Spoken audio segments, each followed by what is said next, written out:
I was in Colorado visiting my daughter, and we had gotten up early because we were going to go for a hike up in Boulder. And like typical teenager, I was up. My daughter didn't want to get up.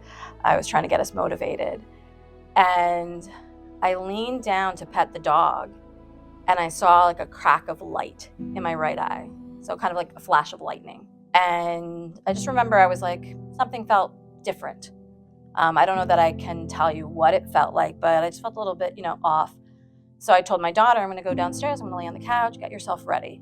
I'm just going to rest. I noticed my arm was just moving on its own. It was just doing its own thing. I started asking my daughter, where is my arm? And where is my hand? And I remember her saying, Mom, don't you feel me holding your hand?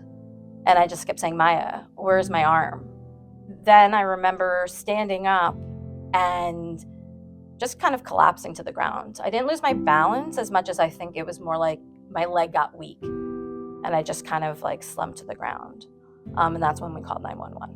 I was in the hospital about 3.5 hours before a CT scan confirmed I was having a stroke.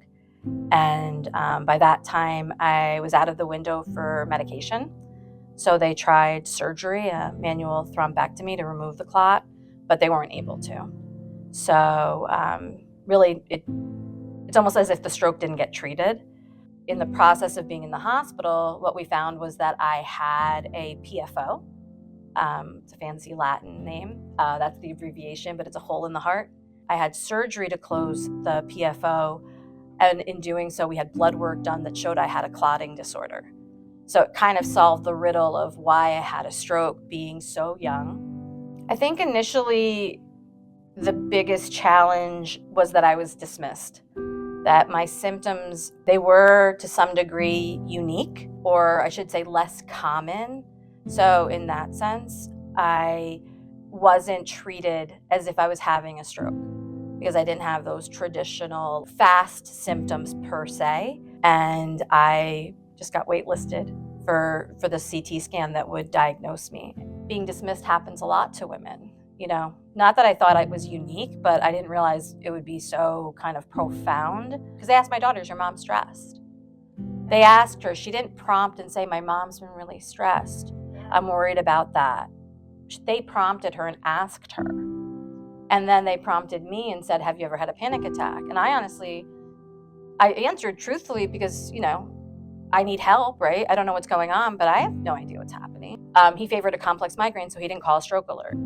Would there have been a penalty had he called a stroke alert and it didn't turn out to be a stroke? I have no idea, but because he favored a migraine, it was, he didn't call the stroke alert, and that's why it took 3 hours to get a CT scan.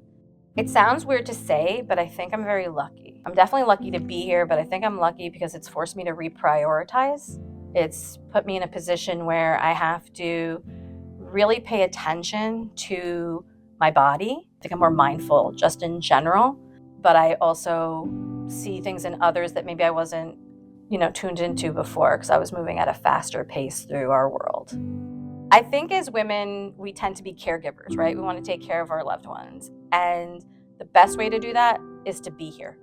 So if something feels different, listen. Don't ignore it. Don't put yourself on the back burner and just go get checked out.